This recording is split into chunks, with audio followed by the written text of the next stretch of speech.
Okay, good morning. This is take 3 of this video. Shot a video for y'all yesterday about white collar versus blue collar preparedness methodologies, and the sound was terrible.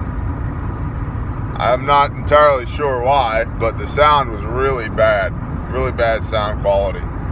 It was also extraordinarily windy yesterday, so that might have been something to do with it. And then was just shooting the retake and was about to drive past the rest stop, which I desperately needed, as to not dampen the crotch region of my pantalones. I had to pee. So, take 3, here we are. Prepping. Welcome. If you're new to the tribe, lovely to have you. The way I see it, there's a couple different options when it comes to your methodologies, how you're going to go about your preps, right? The white collar version is basically about 20% blood, sweat, and tears, and 80% disposable income. And the blue collar version, as I see it, is about the opposite, about 20% disposable income and 80% blood, sweat, and tears. So, with the white collar method, basically, the way that works is you just buy everything that you need to buy. And, I need food storage, okay? I'm going to spend $1,000 from, my Patriot Food .blog, whatever, and get a year's supply of food. I need seeds, so I'm going to buy survival seed vaults and just have them on the shelf. I need a garden planted, so I'm going to consult with a professional gardener. I need weapons, so I'm going to go to the gun store and drop $1,600 on an AR-15 that I'm not entirely sure how to operate, so forth and so on, right? In our current society, we have specialization of labor, which really allows most people, especially white collar folks, to stay in their lane per se, focus on what it is that they know, maximize that skill set, earn maximum income using that skill set, and then use the money that they make to farm out their responsibilities in different areas, right? So, as I said yesterday, the only thing that you can't buy is training. You can buy access to training, but you need to actually go to training. And I would add today that you can't buy a group either, and you really ought to have a group. So, the white collar methodology is not what we're going to focus on today, because it's pretty simple. Buy what you need, get training and how to use it, the end. It's not a very good case study in preparedness as far as I'm concerned, and it's not really accessible to most of the folks who are into survivalism, preparedness, the end of the world as we know it, SHTF, blah, blah, blah. So let's look at blue collar preparedness and what that looks like. So, step 1 for me, in my way of thinking, is it's a calories game. You need food, not only food that's put up, but the ability to make more food, whether that's, a garden, livestock, hunting, foraging, trapping, scavenging, fishing, whatever. you need calories. So not only do you need food put up on the shelf in your pantry, but you also need a way to make more calories. So number one is calories. Number two is population density, or lack thereof, hopefully. You need to be away from the population centers, but have a decent amount of your own people with you, so that you can share in the work, have division of labor and specialization of labor, that, the people that are really good at planting are planting, and they're not pulling security detail because they're not particularly good at that, or whatever, right? So basically your own little community isolated out in the wilderness somewhere. Or, you don't have to be completely remote with a 42-mile driveway in Montana somewhere, but far enough away from major cities that if something happens, the great starving masses are not going to be an issue for you. Does that make sense? Okay, spit time, stand by. Alright, now, population density and calories. Both of those, blue collar wise, really lend themselves to land, homesteading. Homesteading and preparedness pretty much go hand in hand, because preparedness is to a greater or lesser degree the mindset of hearkening back to 100 plus years ago, when people took care of as many of their own needs independently as possible. Right? So your food comes off your land. Hopefully your water comes off your land. Clothes, I don't know if you really need to get that serious. It's just, clothes are actually pretty easy to stockpile, and most of us have way more clothing than we need anyway, right? But medical stuff, again, probably easier to buy that than make that. But herbal medicine is probably something you should look into. But anyway, I'm getting off on a tangent here. Your land provides for you. If you work in union with your land and you take care of your land will take care of you. And that's not some hippy-dippy BS. It's a fact. It's just a very practical, pragmatic way to live your life. The beautiful thing about land is that what the land provides for you, the whole is more than the sum of the parts. Okay, you put effort into the land, and what you get back is more than what that effort should have derived in the first place. Okay, so the land is a force multiplier, basically. So you need land. And I know it's hard to find. We have, thank God, finally found a piece of land. Made an offer. Offer's been accepted. We were just waiting on the title company to get back to us. But it's taken 3 years of serious looking and saving the whole time we've been looking to be able to make this happen. But we started with our 1/3 of an acre suburban homestead in North Texas. Our suburban homestead has laying hens on it. We made a little 10-bird chicken tractor, Salatin style tractor for the backyard for meat birds, chickens. We had 4 meat ducks. We had 3 female rabbits and 1 male rabbit that we got rid of for Torah compliancy. And I mean, these rabbits were huge, right? They're big. There are 2 Californians and 2 New Zealands, and the Californians were probably 12 pounds each, and the New Zealands were 14 or 15 pounds each. And these rabbits that I would butcher them at about 9 weeks, and get 2.5 pounds of meat out of each rabbit. I have 8 in a litter. Do the math. They'll have more than 8, but they have 8 nipples, so they can support 8 kits / baby rabbits per mother, per doe, right? So that's 50 pounds of meat every 2 to 3 months. So that one rabbit we'll just say it's every 3 months, will come up with 200 pounds of meat.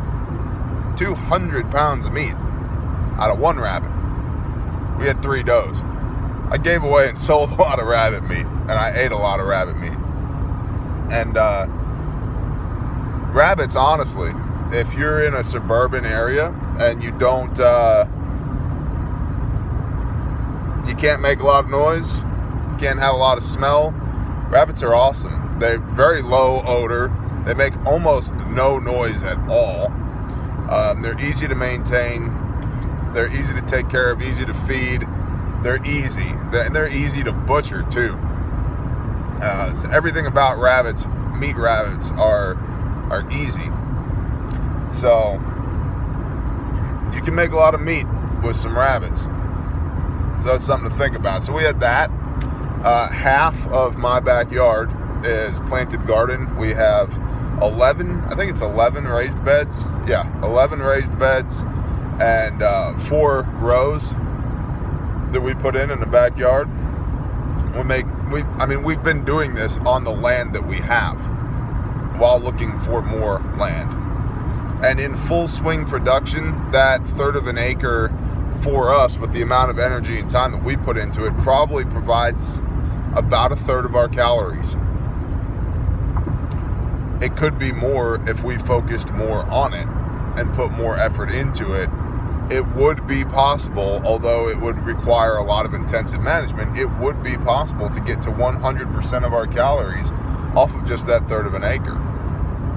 I ran the math on planting an acre of corn on the new property, and 1 acre of corn should translate to about 6,800 pounds of corn.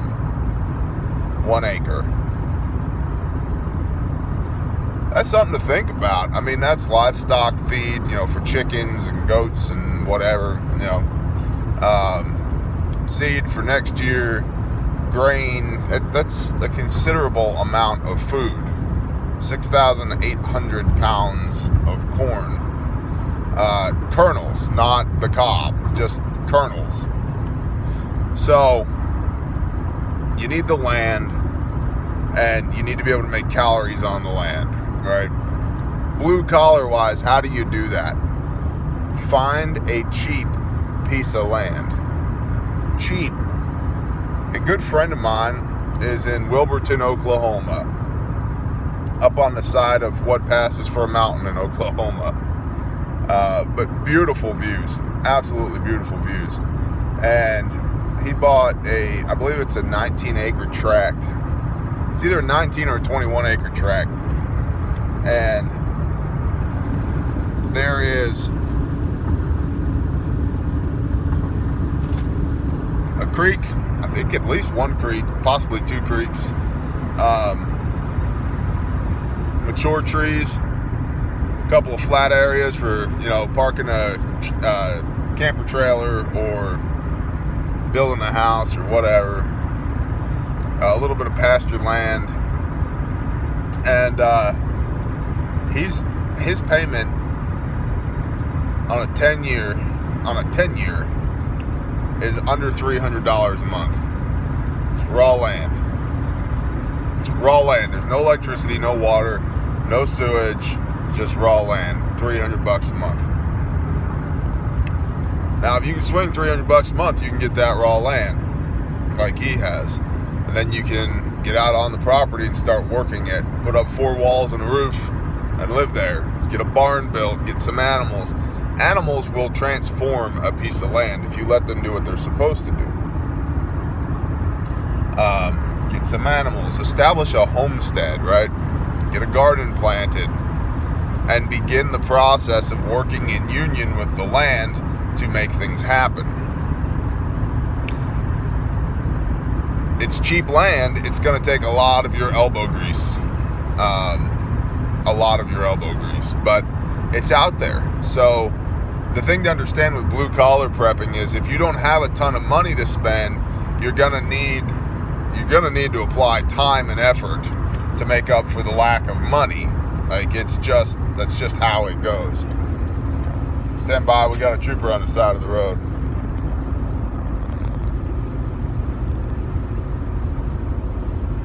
So, anywho, if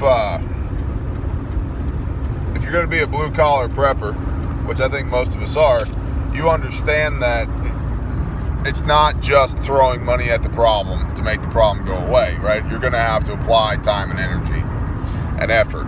So the land-wise, find a cheap piece of land. Even if it's trash land, just buy a cheap piece of land and get started. Do it back to Eden Garden, drill a well, cut a road in, whatever you got to do, just get started, right? AR-15s, you can go to the store. Why do I bring up ARs? Everybody loves guns. Preppers love guns. But y'all should really go shoot some more, because it's one thing to have a gun, it's another thing to actually know how to operate the weapon. AR-15, you can go buy one. You can get a decent AR at the gun store for about $550, $600 right now. Entry-level rifles, DPMS Oracle, Ruger AR-556, Smith & Wesson M&P 15 Sport 2. What else are out there? There's the PSA, Palmetto State Armory Patriot rifles are good. Savage MSR is a good rifle. I mean, there's a lot of entry-level guns that are good rifles. You can buy the parts and build one for less than you can go and buy one for. If you don't have a ton of money, maybe that's what you need to do. Not saying you should, but maybe that's what you need to do. Preparedness is, in a lot of ways, like country living, doing more for you yourself than having somebody else do for you. And getting back to specialization of labor, country folk, rural folk tend to be jacks of all trades because they don't necessarily have the money to hire somebody to, say, come weld the frame on their trailer. But they've got a 50-year-old Lincoln welder out in the barn and a few sticks of 6011 rod, and they'll do it themselves. And it may not be the prettiest weld, but it'll hold.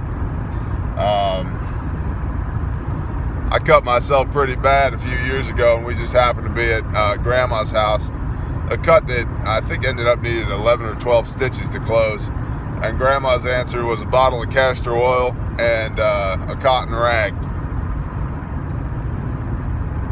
I then later stitched the wound closed myself. But country folk, a country boy can survive because of the diversified skill sets that we have. I am not going to be your guy if you need some JavaScript written. I'm not your guy. But if you need to frame up a pole barn, I got you, or do some plumbing or welding or electrical or finish carpentry or dropping trees, making firewood, planting a garden, raising livestock, building chicken laying boxes, getting a coop put up, digging out the creek, building a bridge, just cutting in shooting lanes for deer season, like, you name it. Like, we are good at this, and you need to bring that approach to your preparedness as well if you're gonna be a blue-collar prepper. The answer is not necessarily to buy more gear and use that gear to shore up the weaknesses in your system. You are your system. Like, I've made this comment before. A Navy SEAL with a 30-30 rifle is more deadly than you are with an AR-15. It's not the rifle, it's the man or woman behind the rifle. Okay? So, don't be lured into this preparedness industry where you throw your hard-earned money at a situation in hopes of being better prepared.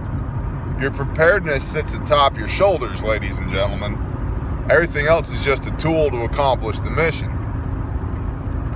So, be careful how you spend your money, especially in a blue-collar application, is what I'm getting at. You can get by with less if you're willing to do more. I hope this is coherent. I'm just kind of shooting from the hip here. And lastly, what I would say is, what I said yesterday was a lot of people in my own personal life have told me, I would love to do this, whatever this is. I just don't have the money. You know, preparedness. I really want to put up more food, T, but I just don't have the money. And believe me, I can sympathize with that. I'm not made of money. I don't make a lot of money.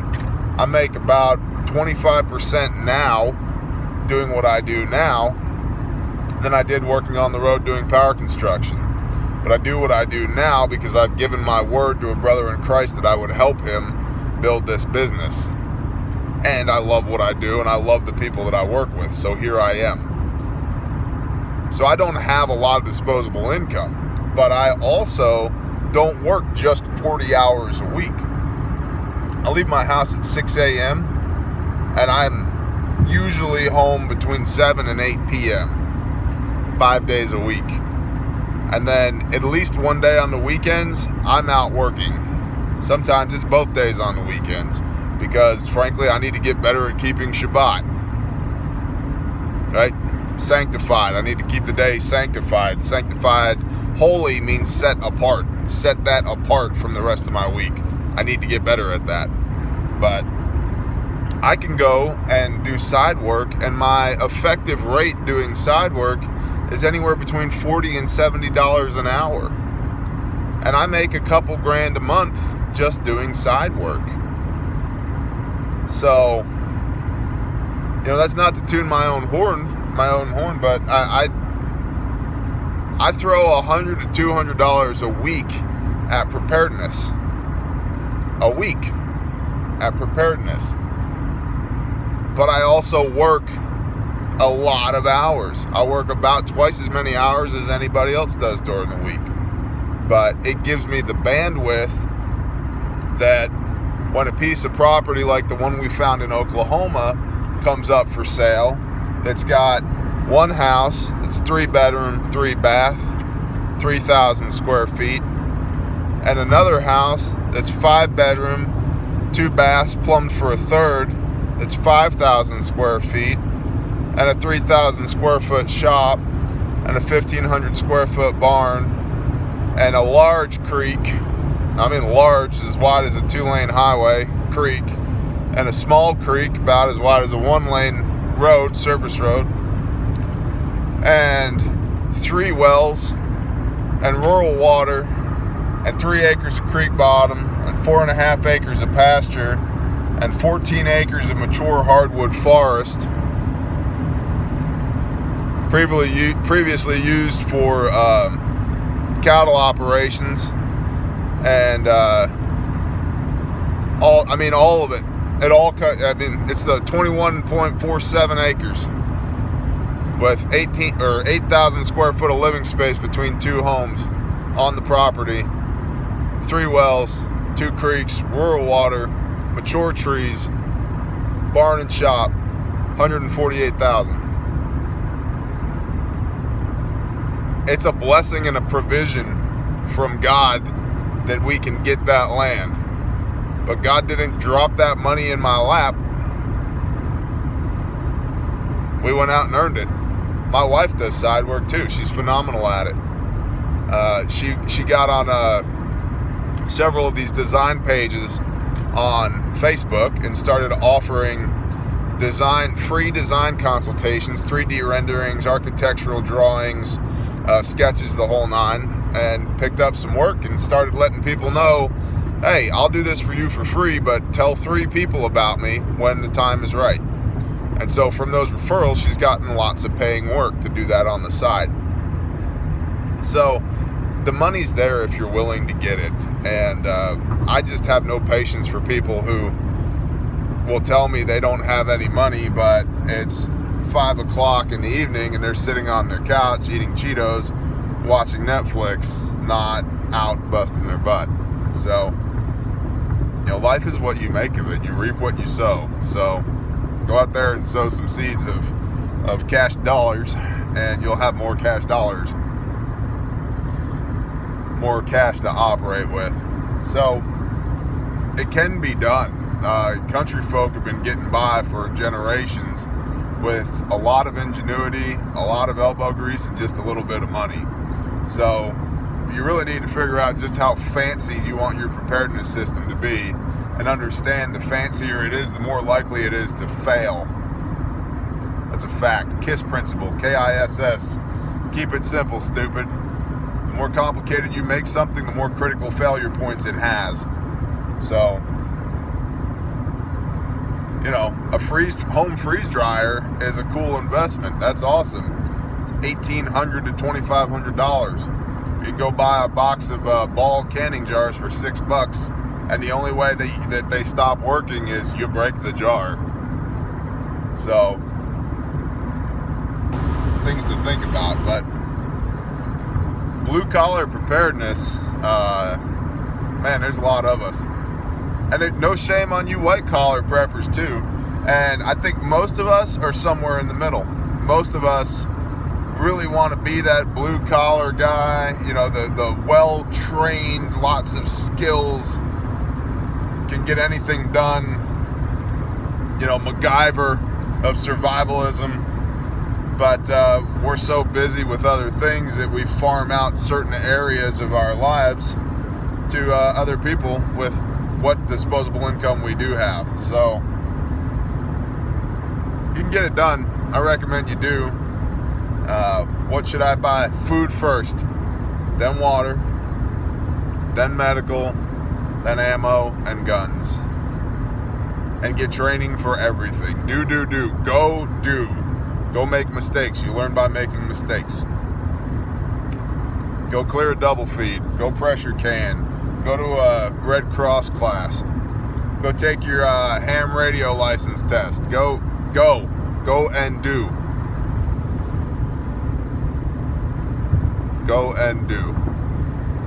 Talk to y'all later. Bye.